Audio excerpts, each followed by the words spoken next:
Ihinda-inĩ rĩa mĩeri ĩrĩ, bũrũri ũkoretwo mĩhang'o-inĩ ya kũhĩtana na mũrimũ wa kũharwo gatema, ũrĩa nginyagia rĩu ũhutĩtie andũ matanyihĩire 4,000 na gũcũngĩrĩria ikuũ cia andũ 72. But we still have 9 counties which have active cases of cholera, and we are working very closely with the county governments, various partners to be able to bring the outbreak to a control. Rĩu mĩhang'o ĩno nĩ ĩhũrĩtwo njeki nĩ bũrũri wa Jeremani ũnyitanĩire na gĩkundi kĩa UNICEF kũhetũkĩra ũteithio wa ciringi mirioni 120 wa ndawa na indo ingĩ cia kũhũrana na mũrimũ ũyũ.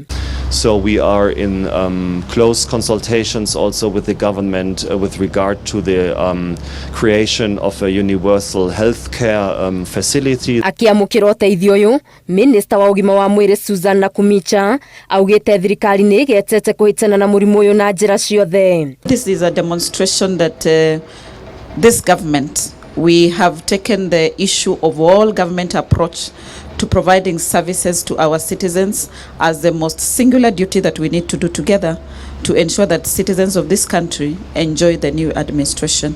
And I'm happy also to hear from UNICEF that in the next 1 week or so, we shall be receiving the cholera vaccine also to be sent over to the ASAL areas. Ake Minister wa Afrika ya irathĩro na kũndũ kũrĩa kũmagaru Rebecca Miano augĩte nĩ ararutithania wĩra na Ministry ya ũgima wa mwĩrĩ kuona mũrimũ ũyũ ũratamba na mĩtũkĩ icigo-inĩ iria nyũmũ kumana na wagi wa maĩ.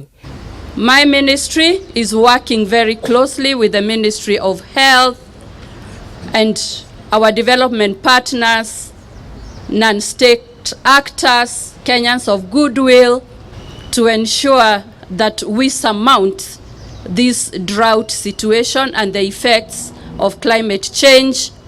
And we look forward to working on longer term and resilient ways of ensuring that in future we even respond better. Kaunti 14 nĩ ciandĩkithĩtie arwaru a mũrimũ wa korera, thirikari ĩkiuga 9 nĩcio irĩ hatĩka-inĩ. Mũingĩ nĩ ũraririkanio ũthingate mĩtaratara yothe ya ũtheru.